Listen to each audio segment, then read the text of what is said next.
Yan, good morning mga tao. So, yung kararating ko lang galing trabaho. So, hapon na, mag-alas 6 na. So, dumating na rin yung order ko sa Shopee. So, ito ang low bid, panggamit din para sa dagat. Ito naman yung pataw. So, bubuksan natin. So, ayan mga tao, buksan na natin yung ah, gamit natin para sa lambat, para sa hanap buhay sa dagat. So ito ay pataw.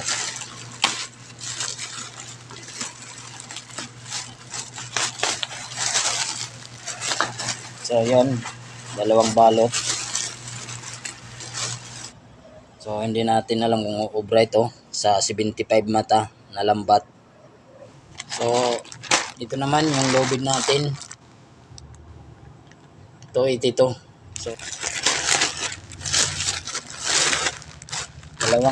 dalawang rolyo. Yung binili natin. Magkano?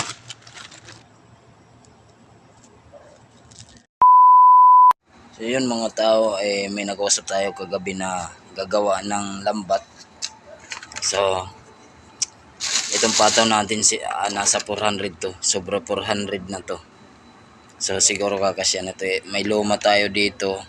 Tapos may bago tayo dito. Pero may nagsabi kasi sa akin na ano to, pangit. Siguro nga pangit pero sa yung kagabi may nahanap nga tayo. So ito yung aking luma. Siya pa rin na maghahanay dito. Siya ang magano dito. Anong tawag nun? Basta papalitan lang ng laman. Pero may bago tayo dito. Ito yung brand new natin. Tapos ito papalitan lang ng laman. Kompleto ito. May pataw, may lawayan na, may timga na. So may timga tayo dito. Nasa ano na to, nasa 7 kilo na ata to. So kulang pa rin to. Siyempre kumuha lang tayo ng idea kagabi kung ilang kilo sa isang panyo, ilang kilong timga at saka ilang pataw. So ayun, may 6 na kilo tayo na tingga. Bali 7 kasi meron dito mga 1 kilo. Ano nabili natin? 4 na panyo at saka lawayan.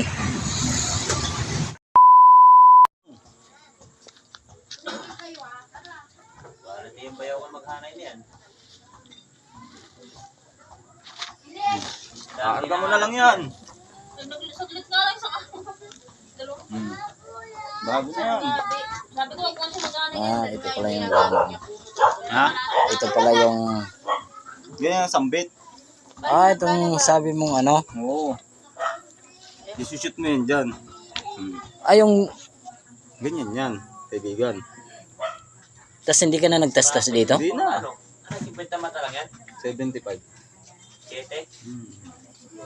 Tas parang minata-mata mo na rin yung pag ano dito? Pagtali, oo. Nga kasi nandito yung Kesa naman pinakadulo. kasi natin ito, matrabaho pa. Ito yung dulo ng lambat eh. Ben, kumain ka lang. Suntok ko Karga mo na lang yan. Nariyahan na rin yan, nilagyan ko na rin yan. Asit na yan. Tignan ko yung pa naman. Walang lagot yan, kahit tignan mo yung mariyahan yan, walang putol yan. May pinutulan yan. Pakain mo ng sibida. Kahit tignan mo lahat ng mga ariyahan yan, tingga, walang putol yan. Ang gandang pato. No? Walang mga putol yan boss, mga ano, hindi pinutulan yan. Sakto lang yan. Karga mo na lang yan. Hindi lang pag umuli yan. Palit yan. Ito Di ba- sana mga pato ganito. Mga pato. Pero yung puti ko dyan, isalpag mo na rin yan. At saka yung Salpag ano na nandyan. natin nyo para mapanabangan mo. Karga mo na to para makasali maya. Gusto mo, ipalaot mo na rin.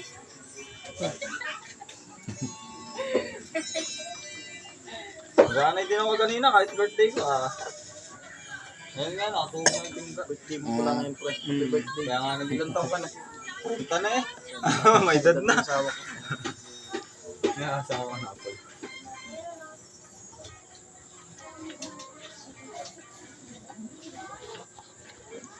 Hindi, ito muna babayaran ko. Sige, walang problema. Hindi, ikaw din kung kailangan mo ng ano. Ito na lang muna. Ayan lang muna. No, okay na to. Oo. Alit yan, kaibigan. Kakabit mo na nila, ilulubog mo na sa dagat to. Makakabawi ka dito. Swerte ako maghanay ng lambat. Palaot. Palakot po sa akin.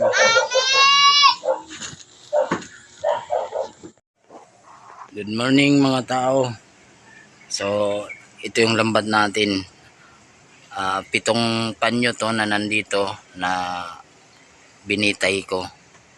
Binitin ko, no. Ayan, at tinakipan ko rin kasi naarawan. Pero hindi naman ganong naarawan. 7 ito na pinagawa ko. So, nandito yung 3. Hindi ko na binitay kasi wala tayong mapagtalian dito. So, ito yung mga bago, no. Mga brand new to. So, magagamit natin to sa 26 pa ata. 26, 27. Mga ganun pitsa mga tao. So, sobra tayo kasi busy ngayon. Sobra akong busy ngayon kasi nga December ngayon. So, may trabaho pa ako, napasok trabaho, tapos minsan mag-overtime, tapos basta wala nang oras. So, wala akong oras para sa bangka na magayos o ibalik yung dati. Itatali lang naman yung batangan at saka yung katig, tapos kakasala natin yung makina. So, kaya hindi natin to masubukan. Kaya sabi ko, sa pagkatapos na yung Pasko, sa 26 o 27, doon ko to susubukan, doon ko to ilalaglag, doon ko ito titistingan para malaman ko talaga yung buhay ng mandaragat, buhay ng naghahanap buhay sa dagat. So, doon ko mararanasan, doon ko masusubukan, doon ko masasaksihan talaga kung ano ang buhay doon sa laot. So, nandito yung 3 panyo. Nandun yung 7, 10 lang to. Sabi ko okay na to, pang ulam-ulam lang naman, no? Pang ulam-ulam lang naman. So, kung swertihin, siguro makabawi sa ginastos ko dito. Pambili ko sana to ng baka, kaso lang magsa-summer, magkakamati na yung mga halaman, mga damo, so wala tayong pampakain sa baka. Kaya ito naisip ko magdagat muna kasi kasagsagan talaga ng hanap buhay sa dagat yung mga summer, yung mga tag-init, kasi pag tagbagyo wala, hirap yung mandaragat. So yon, 26, 27, masusubukan natin yung hanap buhay sa dagat. So yon, maraming salamat mga idol.